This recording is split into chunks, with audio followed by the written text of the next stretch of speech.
Well, hi there, racing fans, and welcome to another edition of Winning Ways, where we've got a very full program. We're going to be split into three segments, 15 minutes, half an hour to accommodate the racing. But we've also got a new South African champion trainer, and he's joining us on the show tonight. That's Sean Tarry, and wonderful to be able to chat to him. No man deserves to win a championship more than he does. But Lef, you survived the week and you're firing on. Firing on, yeah. I went racing yesterday. It was good to see all the mates at the races. They had a big Expo function day too. I popped up was there. Expo with Johnny Larch and the Johnny boys. Larch and the crew. They do so much for charity, and they had a Hawaiian party in the Stewards. So did you go in your little samba dress? No, I had a runner to saddle. See, those legs of yours are starting to look like, They're starting to put a bit of weight back on, from Mahatma Gandhi to Kevin Shea's legs. Yeah. But let's hope they improve. But no, it's good. It's nice that we got Sean in, because he's been touched off in the championship before. He had back-to-back Vodacom Durban July winners. He's just been a major influence around the country and a wonderful guy. Yeah, it's going to be great fun chatting to him. Let's go and have a look at our three to follow.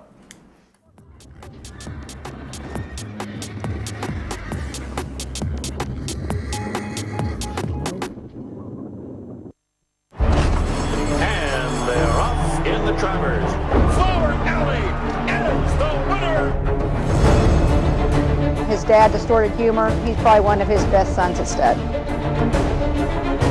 I'll have another. Wins the Derby. I'll have another in the Preakness. Lilacs and Lace, 48-1 upset. He's just a big, strong, leggy horse.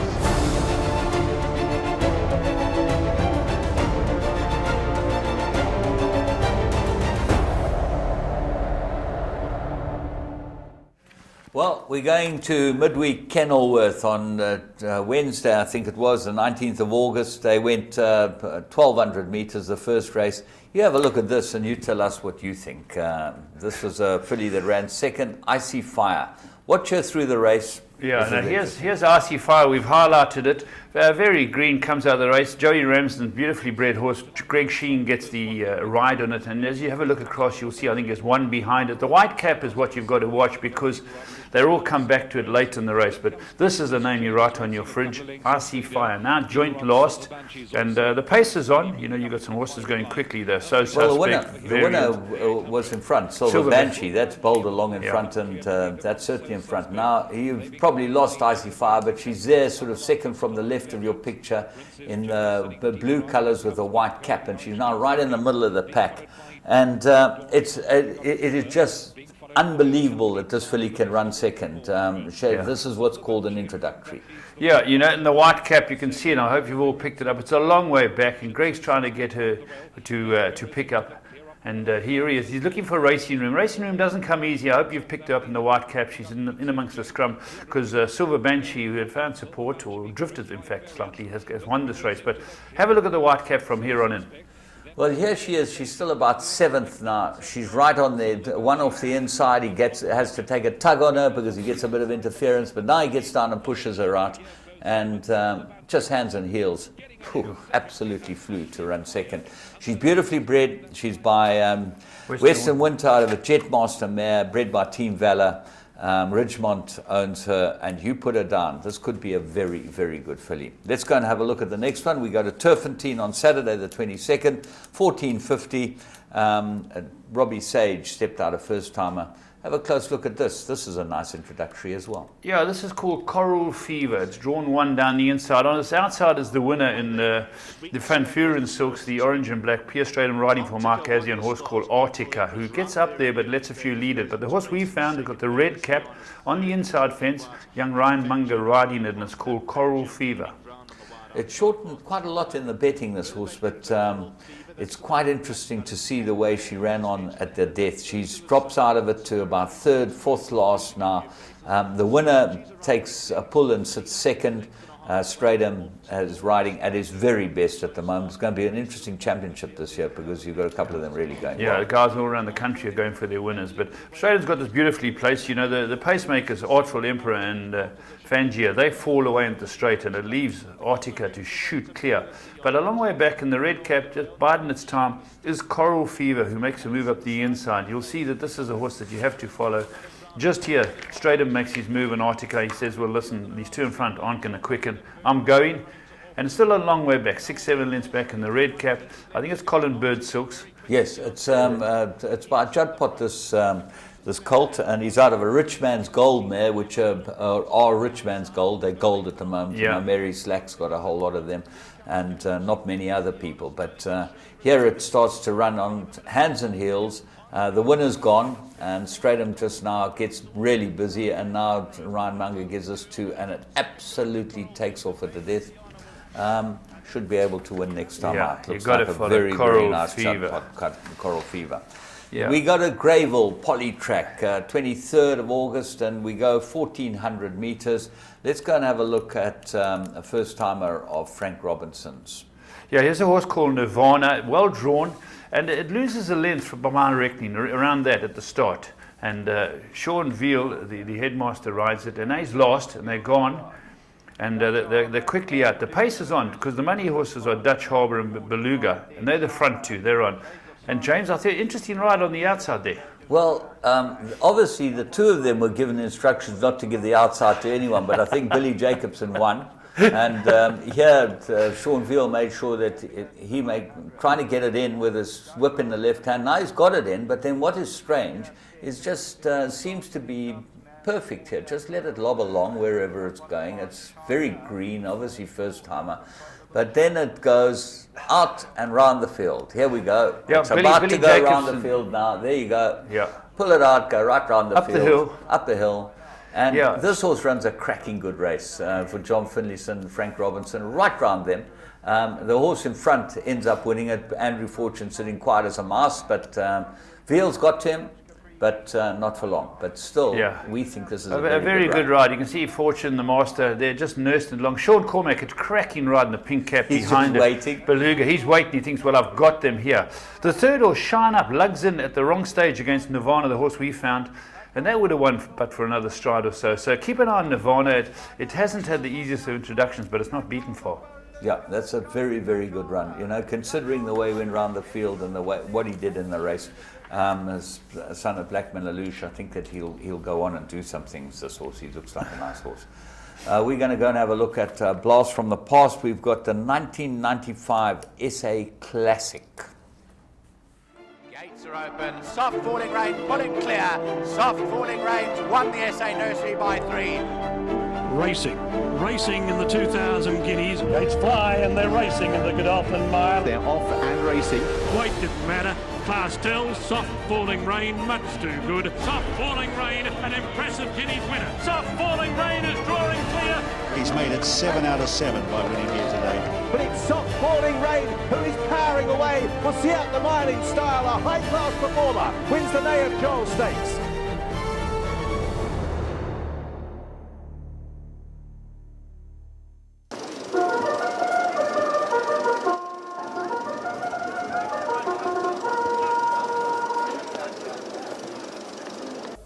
Aromatic going in, and Final Coast completes the lineup. Set for the Turfadine Classic, 500,000 at stake. And away they go with National Emblem, the first to break the line. He'll look for something to tow him along. It's Race Me on the far side that's going up into handy position. Aromatic is right there in second. Golden Globe is circling runners from that wide draw, going off to set the pace. Pierre Stratum finds himself out in front as they head by the 1400. Golden Globe, the leader by 2. Moved up second is Royal Showman, and then comes Race Me. Behind that is Aromatic. Amber Pondo's racing in 5th position, and behind that comes Teal, then National Emblem. He's racing 5 off the leader. Behind National Emblem towards the outside is Wave Spray, and then comes Secret Swan. They were followed by Nickel Mania. Here's Final Coast racing 7 lengths off the pace, followed by Earl's Castle, then Caldoon. The filly Dancing Danzig is racing back. 1 from last, and Travel North is the trailer. They climb the hill. They've got 900 metres to go now. The black colours along the inside. Golden Globe, the leader from Royal Showman. Amber Pondo is on the move. Amber Pondo on the outside, going up to get into a much better position. Race Me between runners. Then comes Teal. Aromatics under a lot of pressure. National Emblem's got about 5 lengths to track down as they're in the straight now with 600 to go, and Royal Showman joins Golden Globe in front. Look to the left-hand side. That's where National Emblem is delivering his challenge with Wave Spray. Teal is just in behind him. Amber Pondo's in a lot of trouble. Amber Pondo is gone. They've come by the 400 now, and National Emblem has hit the front down the inside. National Emblem, the leader. Wide up on the outside is Teal. It's a Newmarket Guineas form, but Wave Spray's giving plenty of cheek between them. It's down the inside. National Emblem. Teal is in the centre. Wave Spray between runners. Now let's see how much heart National Emblem has got. National Emblem is digging down deep. Teal is coming with Final Coast on the outside, but National Emblem has won it. National Emblem by half a length from Teal in second, then Final Coast. Toss up for fourth. Well, what an SA Classic, 1995. National Emblem beat Teal. Teal beat him in the July. That's right. There wasn't much between them it was Rothman's July then. It was a very good race. I think Mark de Kock had Golden Horde or something in the scrum. Was a great race. So there was never too much between them. I always thought that National Emblem might just have been stretching it going 11 furlong. I think that was the problem. National Emblem, I think, was unbeaten over 7 furlongs. Yeah. I don't think anything ever beat him. No. But just getting that extra seemed to be but he was a great horse and he was a Great great racer. stallion. Very too. good stallion. Yeah, Very wonderful good. to Nice watch. see Graham Hawkins calling, and he's just turned 60, our Graham. Yeah, just made the big 6-0. Big 6-0. Still at the he crease. had a week of parties because he deserves it, you know. Have a full week of parties. Yeah, full week of parties, and he's got a new set of golf clubs apparently. He's got a new sponsor, Adams. Yeah, you know, when you get to 60, you get Adams golf clubs. Adams. Normally Adams is a bookseller, and you start reading at 60. No, he's he started playing golf. Adams is the biggest seller of senior golf clubs in the world. Oh, senior golf senior. clubs. Yeah, you got to be a senior to have Adams, and Graham's now entitled to have Adams. Have you ever played with an Adams? Sponsorship. Are you joking? I'm not 60. No, but I know that. That wasn't the question. The point I'm trying to make, what type of clubs are they for the old They're guys? for the old guys. They're a little bit softer, and you know, Yes. and they've got I know that, a little what more are the clubs spring. like? What are the clubs like? Everything's a bit softer. Well, happy birthday, Graham, and well done. You've been a stalwart in the industry for many years, and 60, that's excellent. Well, that was 21 years ago, that right. commentary. That and commentary, yeah. He's certainly done it, but we're going to have a look at the Plum of the Week. Let's go and see.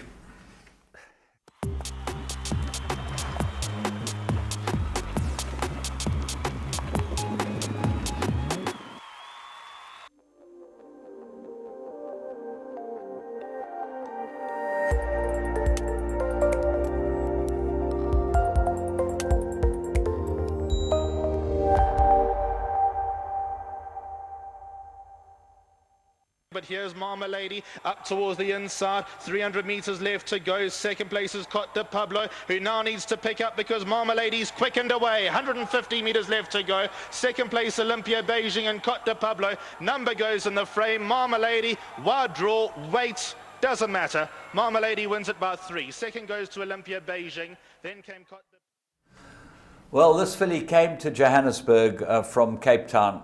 She's beautifully bred. She's by Duke of Marmalade, and she won her first in an absolute canter for Ormond Ferraris. The long straight seems to suit her, as it does with quite a lot of horses, and Turfentine certainly suits them. She absolutely dawdled in. You could have got 15 to 10 at any time by Marmalade on Interbet. That's the way to have your account, because you're getting the best price. She was actually 2 to 1 to start on Interbet. No, you've got to get on Interbet. You know, get on the exchange, and this horse is. You can follow this filly. The handicapper's got nowhere close to her. Yeah, correct. Okay, so Marmalade, that looked like the business of the weekend. Interbet, your betting site, and we will be taking a break. We'll be back after the race.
Right, welcome to another edition of Current Affairs. And again, around the country, no stakes racing for us. There was a major race overseas, which we're going to show you in a moment. But we're just going through that hiatus where we don't have stake races at the moment, building up, of course, to the different seasons that come through. And Highveld's the next season, isn't it, James? Yeah, big Highveld season coming. And obviously we got some big horses to look forward to, and we'll be chatting, as I say, to Sean Terry, and your call, we'll chat to him about what he's got and he's where got a wonderful string, hasn't he? Got a good string of horses and where he's going to aim them, what's going to happen. Yeah, that'll be great. But internationally, there was a surprise or an upset, as one likes to call it. And this happened. We had the Juddmonde International, which was run during the week at York, and it's a major race. And we'd seen our friend Frankel come out and go over the trip and win it. It's a mile and a quarter, isn't it, James? Yeah, it's a really, really good race. A mile 2 and 88 yards is what they say it is. But it looked like an absolute gift once Glen Eagles had come out for Golden Horn, who's probably the highest, I think he's the highest rated horse since Frankel. Yes, unbeaten. Unbeaten. And you'd think that he would have been able to win this, but I've seen that this race before has thrown up a couple of interesting results. I remember Bralo Baiza came out to ride Roberto in this race, and I think it was Rheingold and Roberto. They were very close in the Derby, and they got the top American jockey, and he rode a brilliant race. And I think that Sylvester de Souza rode an absolutely crack race on this horse that wins Arabian Queen. It was a major shock, this was, but apparently Glen Eagles and Golden Horn might easily meet on the 12th of September in the Irish Champion Stakes. Geez, that'll be a great race. You know, I think he blotted his copybook. I actually watched this race live, and I thought he was way too keen early. They'd put in a pacemaker. It took his time to get there. But interesting, another horse who ran in this race, a horse called Criterion, who runs in the yellow silks. You see it. Now, this horse won some Group 1s in Australia, trained by none other than David Payne. And David is doing very well with this horse, and him and the owner had words or whatever, and it moved to David Hayes. Yeah, absolutely right. He's a very good horse, Criterion. And but he got beaten the same distance in this race as he got beaten at Ascot by Golden Horn. So you'd think that there's the form's worked out pretty well. This filly, Arabian Queen, is obviously very, very good. Because in England, you don't win races, you don't fluke races. You've got to be good to win. You've got to get it. Yeah. And funny enough, as you're saying, talking about Arabian Queen, went off at massive odds, but David Ellsworth, been a good trainer, Dave. He's a sharpie, what's your name David again? Ellsworth. Holmes. Yeah. He's been a very good trainer. Being a trainer, there's a trainer that just, doesn't get the horses, doesn't get the bloodstock, but every now and again he pops up and wins, and he's especially good with handicaps. If you're looking at those big handicaps like Cambridgeshire and those type of races, Lincolnshire. Be very, very careful of David Ellsworth. He knows what he's doing. He can set them up. And young De Souza rode it. James, young De Souza, isn't he leading? Isn't he the top rider in the country at the moment? I'm sure I'm not sure. Yeah, I'm sure he's the top rider in there now that Richard Hughes has hung up his whip. Right, let's go and have a look at the race. We've spoken a bit about the horse. You can pick them out, and the yellow silks will be the ex-David Payne horse. But the talking horse and the hot favourite is Golden Horn, unbeaten. There we can see him go. Golden Horn is in. They're set now. And they're off. Away they go, and Dick Doughty-Wiley missed the kick there, and they race over the extended mile and a quarter. Arabian Queen is the first to emerge in front, but Dick Doughty-Wiley is recovering and is drawing to within a half a length of the leader. 3 lengths behind in third then is Criterion. Golden Horn is racing in fourth place. Quite keen in the early stages though for Frankie.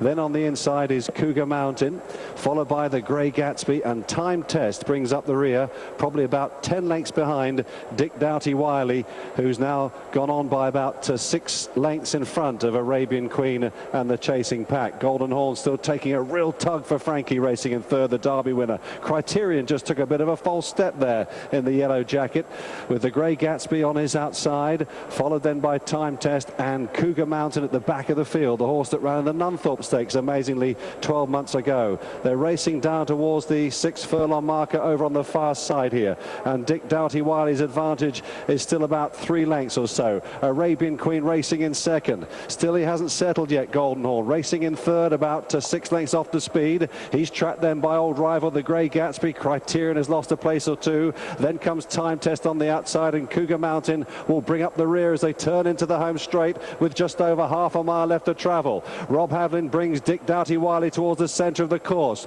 Tracked 2.5 lengths away by Arabian Queen, the filly. Then comes Golden Horn, the Derby winner, defending his unbeaten record. Criterion's on the move on the outside. The Grey Gatsby travelling well behind them. And then comes Cougar Mountain. Time Test on the left. Now starts to pick up as they race on down towards the final quarter mile here. And now Golden Horn is being asked to pick up by Frankie Dettori. Arabian Queen strikes the front. Here's Golden Horn. Dick Doughty Wiley is given way. The Grey Gatsby now being produced from behind as they race up to the final furlong. Golden Horn's got a real battle on his hands here. Arabian Queen on the far side is a real doer fighter. Golden Horn on the near side is going to have to dig deep to maintain the unbeaten record. Arabian Queen is wearing down. It's going to be tight. Arabian Queen has won the Juddmonte. What a surprise. What a shock. Golden Horn in second.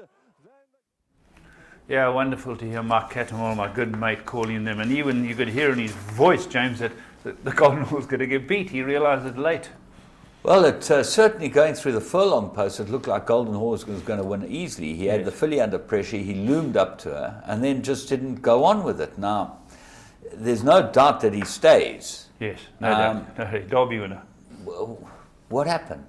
James, I thought he pulled very hard, and I thought his pacemaker took a bit of time to get there, but then ensured a strong gallop. I don't know, maybe, I listening to Frankie talk about it, and Frankie had said that this horse pulled very hard, and that could be his undoing. And Gosden was philosophical. He said, these things happen in racing. Good horses and better horses have been beat, but he's a highly rated horse, as you say. Funnily enough, James, Arabian Queen by Dubawi. Yeah. Dubawi is outdoing every stallion on the bloody continent at the moment now. There's no doubt, yeah. He's Great a fantastic stallion. Yeah. And he's a sire of sires as well. Yeah. So well, we've had a few out here. Yeah. So Sean Terry, the man you're speaking to, his brother Mark brought them out, and all Group 1 winners, I think. Yeah. Willow Magic and earlier on. Something Archer. Yeah, not Spanish, or not Happy. Happy Archer. Happy Archer. Yeah. That's such. Mark Terry's got onto it early. Get on the Dubawis, and you can't buy them now. No, impossible to buy. Impossible, but that was the Juddmonte International Stakes. Just sticking with England, Gimcrack was run during the week as well at York. It's a big 2-year-old race, and William Haggis won it. Our friend William Haggis. Yeah, he's a good friend of the South Africans. He's a great friend of Bernard and Marcus Hughes that have horses trained by him. And he comes out every January to the warmer climes, and he goes around the race courses. He's a good guy. So he's a good guy, and we're very happy to see him win a race like the Gimcrack. It's not very easy to win that type of race. Yeah. But just talking about Golden Horn, him and Glen Eagles, that could be a race if they both run. Yeah. The Irish Champion Stakes, that's a mile and a quarter at the Curragh. That's going to be some type of race. 12th of September. Why was Glen Eagles pulled out? Too soft or too firm? He certainly doesn't like it soft, and they thought it was too soft for him. They think he likes to rattle along. Because he won all those big races on ground. Must have been drier. Must have been. Well, you see, the problem with him is that he might not get the 10 furlongs. Yes. On softish ground. Yeah. But I think he's basically a miler, maybe. Eagles, so. It'd be a great race. Yeah. As far as the rest is concerned, the champion, the ARC winner from last year, we're getting close to ARC time. Shreve. She's spot on for the race this year. Now, she wasn't spot on last year. Do you remember? She had a very, very bad program. And our Duncan Moyer. That's right, Duncan Disorderly. Yeah, Duncan Disorderly. He was the vet that helped get Shreve back to her best. Yeah, with his acupuncture and the work he did on her back. Part of the McVeigh clan. Absolutely, and she's spot on this year for a third ARC in a row. I think that would be a record, wouldn't it? Yeah. If she won 3 in a row. I would think so. Yeah. So that's good news from that. So what about in America, James? The big horse. Everyone's waiting around at Saratoga, it's Delmar. Yeah. What's the latest news? He won at Monmouth last time. He won the Haskell. Yes. And now he's going for the Travers on the 29th, which is this Saturday, at Saratoga. So he's prepping in Delmar at the moment, which is the other side of the world. That's where they're having great racing as well. The Eddie Reed's coming up and a lot of big races. Yeah. James, so they'll shoot them across the country. There was an article in our papers the other day about Saratoga, and the tradition and the crowds and the great racing and the fanfare and the picnics. It was an excellent article. Well, if you've got a bucket list and you're a racing man, go and spend 3 weeks at Saratoga. It's a 3-week carnival, and it is racing 6 days a week for 3 weeks. The best racing. I was lucky enough to do it once, and it really is absolutely phenomenal. I would really like to do something like I've done Delmar on that, but I've never done this. An American Pharaoh is going to step out there. Imagine the crowds. Well, they're full. They're booked already. 55,000 apparently is the maximum they're allowed there. Chris Kay, if you want to read an interesting website, go to something called Indian Charlie. Yeah, your mate. Yeah, Indian Charlie. He's brilliant, and he's Chris Kay. He has a full goat in the whole time. Indian Charlie is who's Chris Kay? Tongue in cheek. Yes. And Chris Kay is the head of New York Racing Association. Okay. And this Indian Charlie pulls him apart flat out. It's a fabulous thing. Go to www.indiancharlie. You'll have great fun reading it, especially if you know a bit about the American racing. Because in American, he's got, he calls Bobblehead Bob Baffert, Bobblehead Bob. And then he's got Teflon Todd Pletcher. Yeah. And then the best is the Puerto Rican Frenchman, which is Christophe Clement. he's actually Puerto Rican. And he gets away with all this. He gets away with all. He just everything tongue in cheek, and he has a go at all of them. Doesn't matter who you are, he has a go. He had a go at Michael de Kock Payne with Kruger Rand for his burger. And so then he had a go at Mike's mate in England, who runs a national stud, Irishman, because apparently when news gets to him, he says from an undisclosed source, he puts in bracket the person's name. It's very funny. Anyway, we're digressing. Let's go to KZN Awards. KZN Awards this week. Thursday night. Thursday nights at the Elangeni, I think. Yeah, the Elangeni, they've been using that for the last few years. It's a very good venue. It's a very good show. The entertainment's outstanding, and they're honouring the people who've done so well. And it's been a big year for KZN trainers when one considers Dennis Dry, I think, had 5 Group 1s. Duncan Howes pulled out a Group 1. The boys have really done well. The boys have really done well. A couple of years ago, and without the spending power that certainly the Cape have got, and the Gauteng boys, they've done extremely well. Dennis Dry is a shining light, and Duncan Howes is the epitome of a man who works and only knows one thing. I think that's it. Get the horses right. Yeah, that's right. So that's on the 27th, if I'm not mistaken, James. That's 27th. That's the case. That's Thursday night. Yeah. Now they've promoted my good mate. Yeah, well, I hope that in the executive lounge there's enough grace for him, because now he is the proper executive. He's the racing executive of Pumulele. Clyde Basil, a man who's steeped in the industry. Well He's done taken to over Clyde. from Patrick, hasn't he? Yeah, Patrick Davis has gone to work at Weatherby's, and Clyde Basil is now taken over as the racing executive at Pumulele. So that will be fun. And on top of that, Andreas Hyde has taken over some of Clyde's portfolio, because he was marketing and hospitality and whatever. So that's well a team. Done, Clyde. Well done, Clydie Basil. Well done, sir. Yeah. So that's the team. So he's going to be the executive in charge, and he's been around the block, Clyde. Clyde's, he's a wonderful commentator. Absolutely. And he's certainly found his niche in sort of marketing and hospitality, and done a wonderful marketing job for Pumulele. Yeah. And he's the type of guy you can always have a chat to. Pick up the phone. He's approachable. Yeah. He's a good guy. But he just likes to chat about racing. He loves racing. Well, we wish Patrick Davis everything the best. Weatherby's is an outstanding organisation. And Patrick Davis will be a loss, there's no doubt. No doubt. Is a fantastic very talented man as well. Yeah. So well done to all of them. And Clyde's got big footsteps to follow, but he's a passionate man. Okay, well, we're going to take a break, and we'll be back with Sean Terry in Your Call.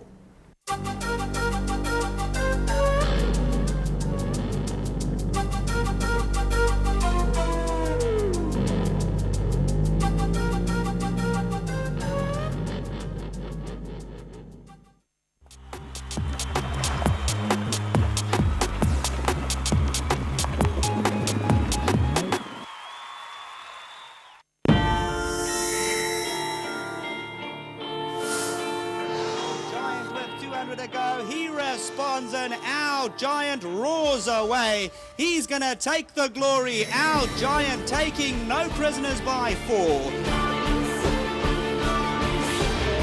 Let's hear it for our Giant, Anton Marcus and Charles Lee.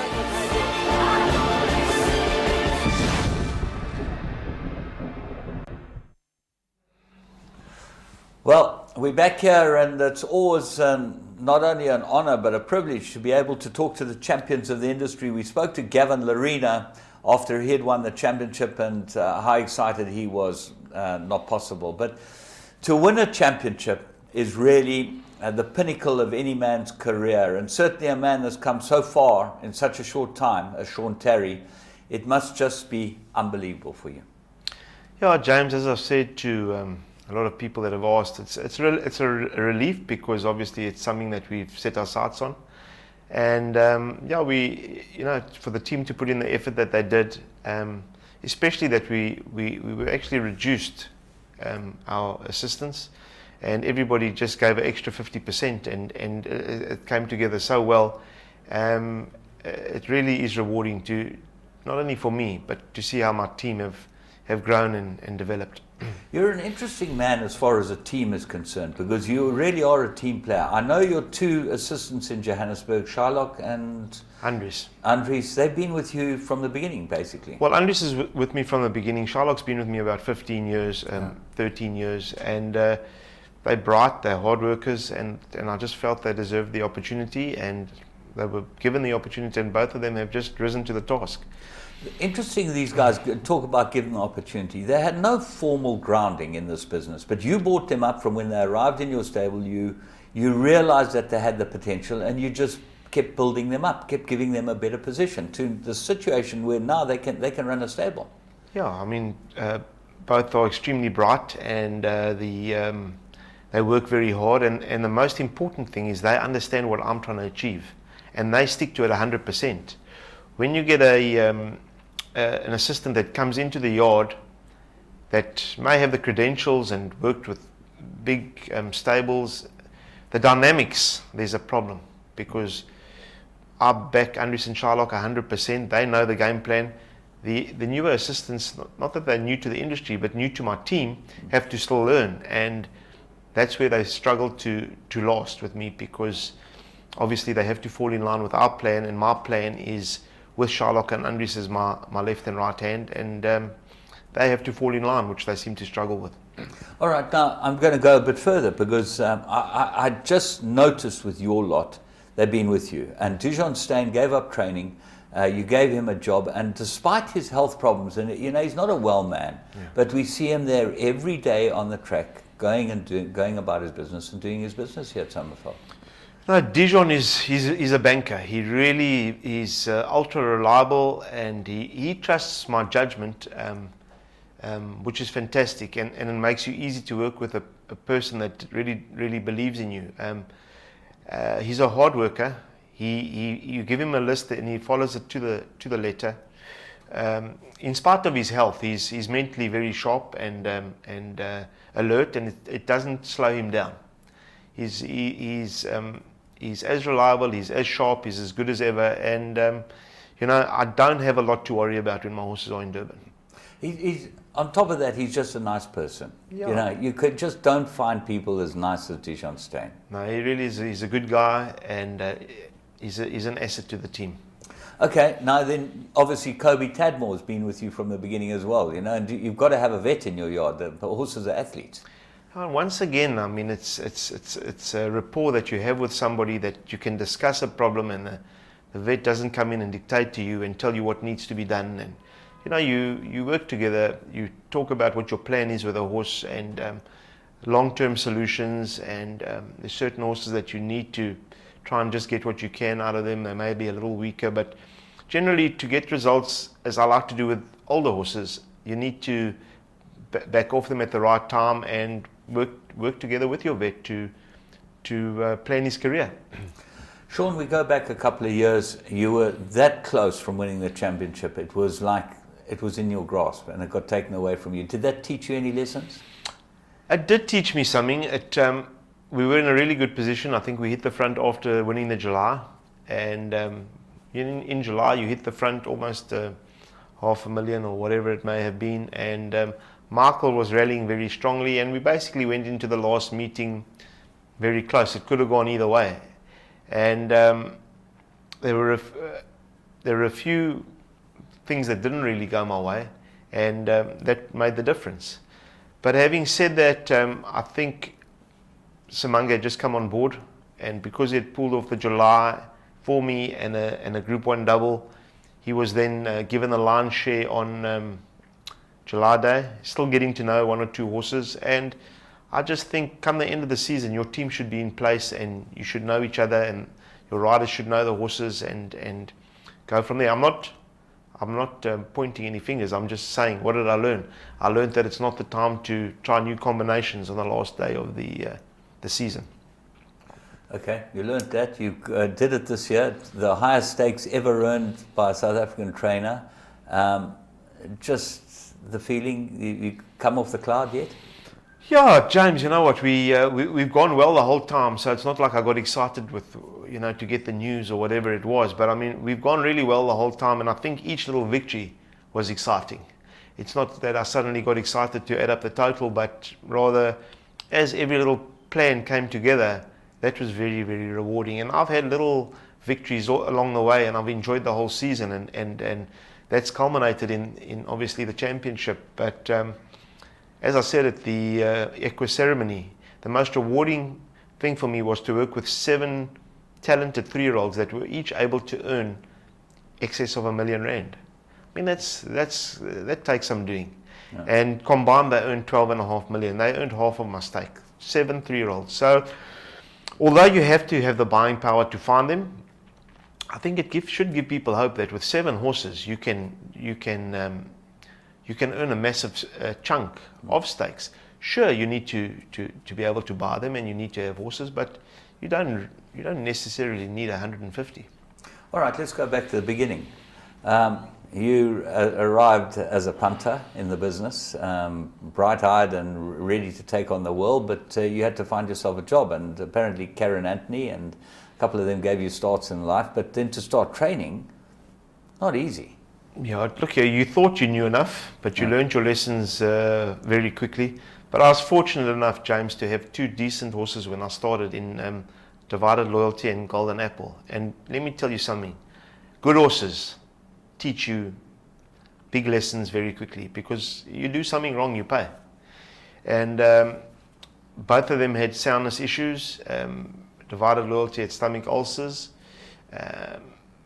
Golden Apple had a few niggling issues. She didn't stride that well. And I learned a lot with those good horses and realized that you're not going to achieve when they're not right. And everything needs to fall into place. To win group races, everything needs to go right. And you have to take a long-term view. When you see a horse has got ability, you have to then start planning. And not only planning for which races you're going to win, but trying to get the horses in a physical state that they could compete in those group races, because it's easy to chase a group race and win races along the way when the horse is already going a little bit scratchy, or you've got to account for that early.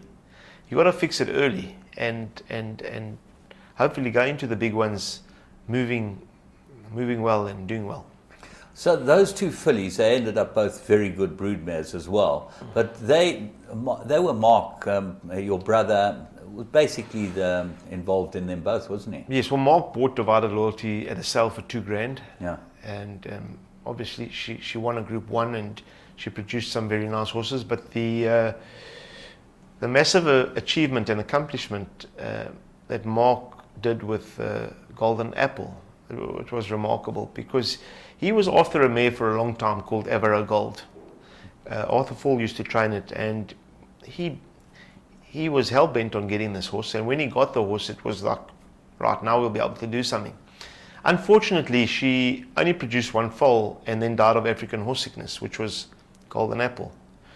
Golden Apple was then sent to the National Yearling Sales, and at the time, $60,000 was a lot of money, and Mark had quite a few horses, and we needed to start getting some money in.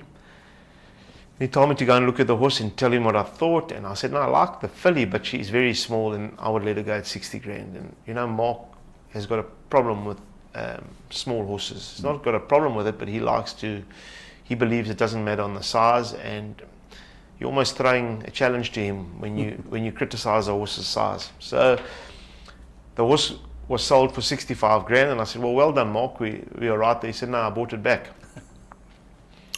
So, I mean, the rest is history, James. I mean, the Golden Apple was my first Guineas winner. She produced Pomodoro and other top group horses. So that family has been a revelation.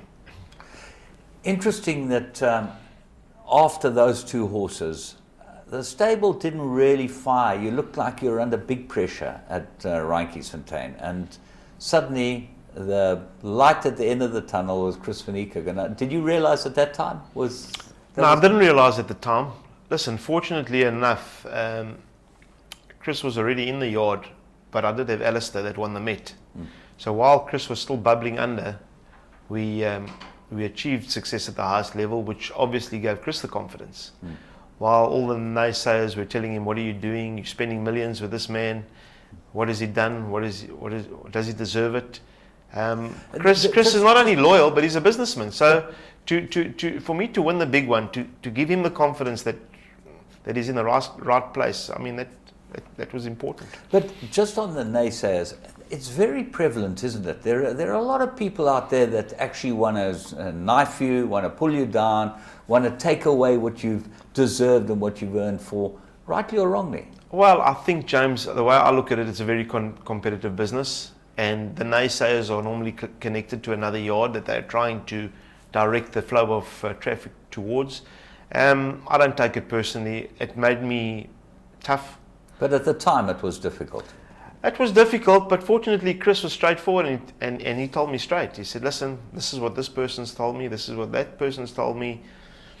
What do you say?" I said, "Well, we've done well together and let's prove them wrong. Let's see how we go." And Chris was never had itchy feet.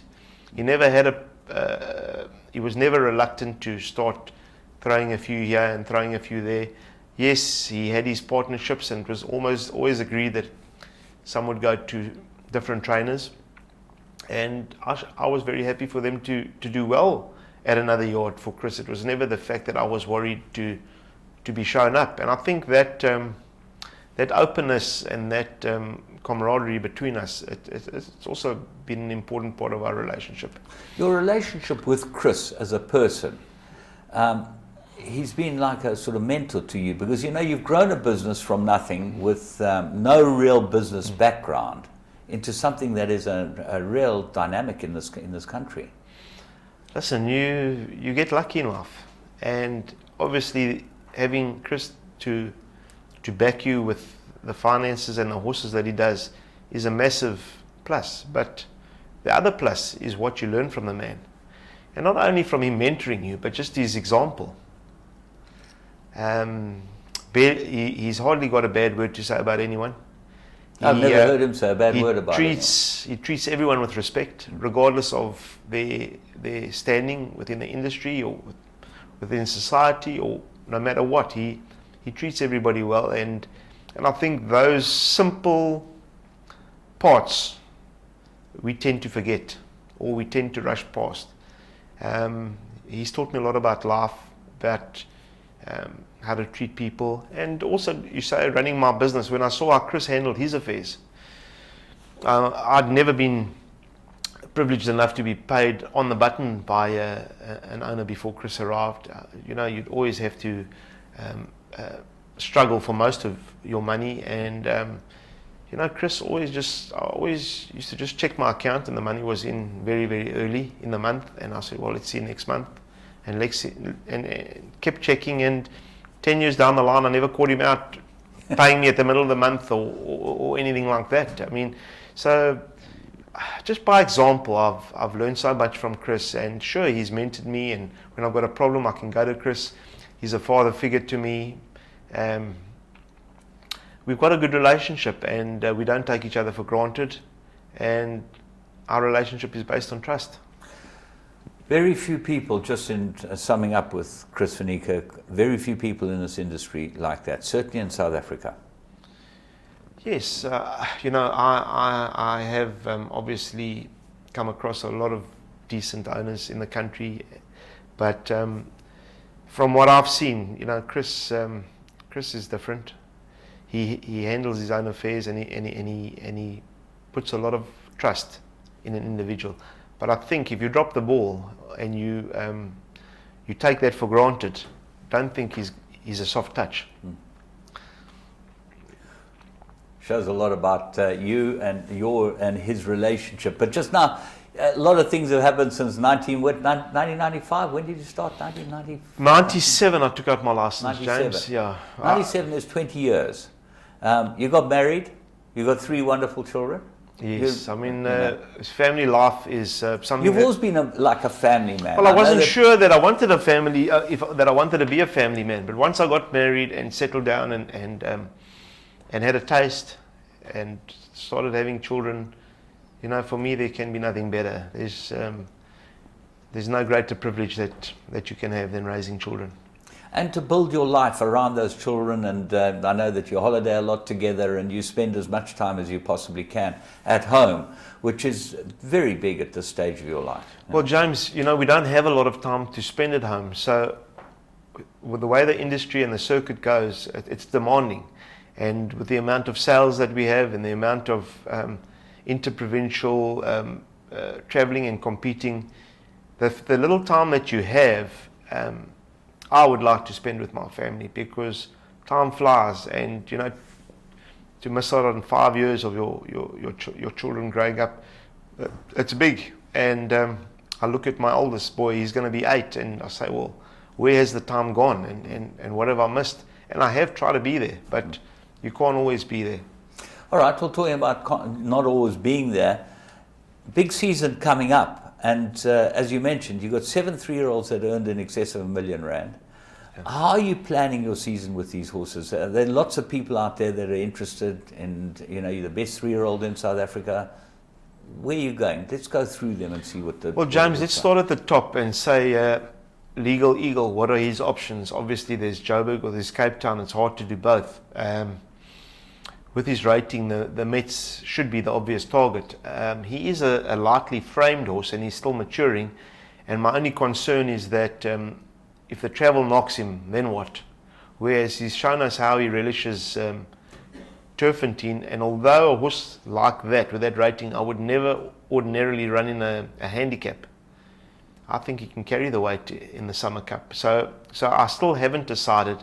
And French Navy is obviously very close to him, and I'm not going to travel both of them to Cape Town. So it's a matter of me sitting down with the connections and deciding on a game plan, which one will stay in Joburg and which one will go to Cape Town.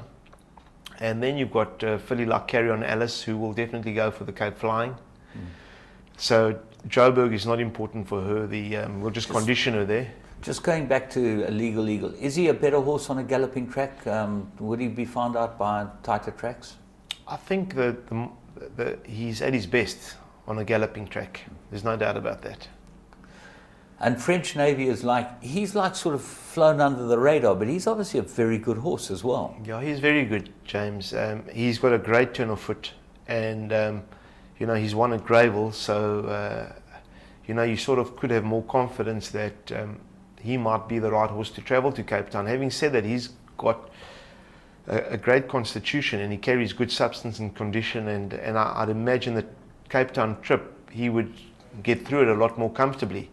Having said that, the way they rated, I would prefer to go the other way around and go Legal Eagle to Cape Town, but just thinking of the horses, it may not work out like that. Carry On Alice, now the 2 Alboran Sea and the captain are gone, looks like it's an open path for her, doesn't it? Yes, obviously she got beaten a short head in a Group 1 over a mile as a 2-year-old, and obviously with that form, we did pursue the mile a few times this season. It didn't work out for us, and obviously, you know, there comes a time where you say, right, we've tried it. We'll now focus on the sprints with her, and I think the fact is that she's got too much speed now, and she travels too well in those races over a mile. Things could change, and I'm not saying I won't revisit it if things do change, but we will be concentrating on the sprints for her. And obviously, for me, she did the Cape Flying, the computer form, and this filly sprint last year, and I think we'll do the same this year, just with maybe a few less races in between. Siren's Call. That must have been heartbreaking not to win the Triple Crown. You know, you win the championship, but that must have been the big downer of the season. It was the big downer, and not because she got beat, but because of how it transpired. Yeah. And the fact that she had got to the start without pulling a shoe, and then was milling around at the start, and at the last minute she clips her shoe, and I knew we're in trouble because she hasn't got the temperament to stand quietly while they put the shoe on. So I sort of expected the worst as it happened, and was surprised how much guts she still showed. Well, she caught the commentator right. She looked like, she was definitely going to win it. Yeah, listen, I think she to take nothing away from the filly that beat us. I believe it took enough out of her to have cost her the race. She will stay in Johannesburg, presumably. She likes a long straight. She does, but at the same time, Peter de Beyer is Cape-based, and he breeds. Obviously, the Mallorca and the Paddock Stakes are highly sought after in terms of breeding credentials, and we may well have a crack in Cape Town with her. She had joint chips removed after her showing in the Daily News, and it was a procedure went very, very well. For a change, the vet's prognosis was not guarded, and she really's come through it well, and we hopeful it's only going to enhance her season and not cost her in any way. All right, and the rest of them? You got horses like Zambezi River. Yeah. His behaviour started getting the better of him towards the end of last season, but it was too late to geld before the Scottsville race. So we took our chances. He ran ordinary and he pulled up a bit dicky. We gelded after that, and he's come back good. Obviously, we've got Trip to Heaven, who was not included in the Millionaires last season, but he's a very, very good 3-year-old. Is he a pure sprinter? I would think extended sprint at the most. I think he'll struggle to get the mile. And so what does that leave us? Trophy Wife, who was a revelation. She found Siren School and one or two others that were too good for her last season, but I think she'll come back stronger as a. She looks like an improver. She looks like probably the one horse in your yard that would improve and be a much better filly this year. Yeah, James, I always rated her, and the jockeys never felt the same way about her as a 2-year-old, and I think it had to do with her just being a little bit weak. And by changing her style of racing as a 2-year-old, she was too handy and she was getting run out of it. And I think it's really opened up a whole new avenue by dropping her out. We ran her obviously in 2000. I think she ran third in the Willavington, and I had a lot of reservations about her stamina, but she dispelled those reservations very quickly. The funny thing is that her dam, My Squeezer, beat Golden Apple in the Willavington, and I always wanted something out of My Squeezer, and it's just so happened. It's so funny how it happened. She was once again a small filly, but so athletic at the sale, and we were never going to leave her behind. We said, this will take home, because we didn't expect it to be expensive, and it's amazing how it worked out. I know My Squeezer, yeah. Okay, let's go and have a look at overseas. You've tasted the waters overseas, you've dipped your toe in.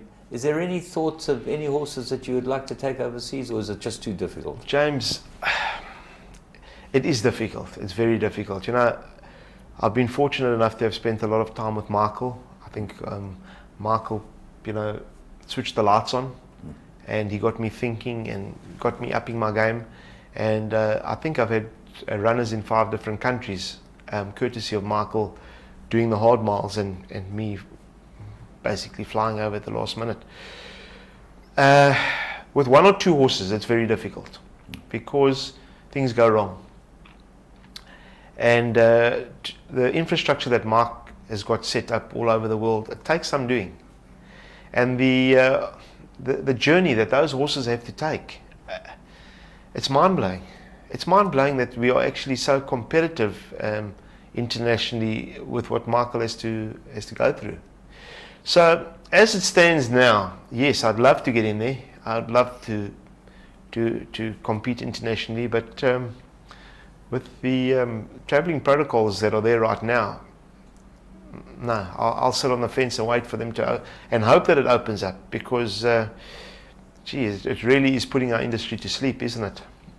Is there any sign in the near future that it could open up? Because I see Michael's just been in Mauritius. You know, these horses are getting ready for next year's carnival. Yeah, well, it's a round the world story again. I mean, nothing's changed this time. There's a lot of talk, James. We were promised this. I seem to remember doing an interview with Professor Sana a year ago at the National Sales. That was over a year ago. That within a year we would have different protocols. Well, James, there's a lot of talk. There's a lot of people that are very positive and upbeat. And unfortunately, I'm a very black and white person. When the protocols change, I say, well, it's happened. But I don't get my hopes up. I'll never hang my hat on anything that is said. I believe there is a big workshop today taking place with all the role players and trying to get some shape into this approach, letting them all be on the same page and give it one proper shove. It's encouraging that they're all getting together, and I support them fully. But until it's achieved, I'm sitting on the fence. You're sitting on the fence chasing the championship again this year. You've got the horses. You've got the infrastructure. Fortunately, I know that the one thing you can't do is chase a championship, because you'll burn your string out by the time you turn for home. Things need to fall in place, and you'll know in the last 2 or 3 months if you're in the race, and that's a good time to focus and think about the championship. But unfortunately, anybody that thinks about it before then will be shooting themselves in the foot. Sean, you've achieved an enormous amount in 18 years. It's absolutely nonsensical that a man can achieve so much. What would you really like to achieve? There must be something that's a burning ambition for you. You won all the big races. Is there anything that you really are looking at and saying? James, I would say definitely not here. Yeah. I would like to compete internationally, but I wouldn't like to go over there and embarrass myself. At the end of the day, unless you're taking out a chunk of horses, it's hard to take 1 or 2 and expect everything to go right. You know, so if you're taking out maybe 10 or 12 horses, and 6 don't travel well and 2 go wrong, and you get to these big meetings, you've still got 4 horses to have a go with, then I think that's the way to go. But I think if you leave with 2 or 3, 4 of your best horses, and by the time you get to those big meetings, you book in the return flight, that can destroy you. Well, we want to say from everyone in South African racing, congratulations. You've achieved the pinnacle. I think that 15 years ago, there are not many people who would have thought that you'd get anywhere close to this. And it's due to you. And well done. You deserve every bit of it. And long may it last. Thank you, James. As you say, sometimes the naysayers are the people that fuel you, that you want to prove wrong. And they have been probably a very big part of my success, because at no time would I have thought about agreeing with them. They just kept adding fuel to my fire, and they certainly did add to my success. Sean Terry, the most successful man in South Africa last season as far as trainers are concerned, and absolutely wonderful having him in the studio with us. And long may it last. He's, as you've seen, one of the nicest guys you could imagine to meet, and one of the easiest guys to get money off on the golf course. So we hope he keeps improving and getting a lot more winners. From me, James Goodman, and the whole Winning Ways team, enjoy the rest of the week's racing.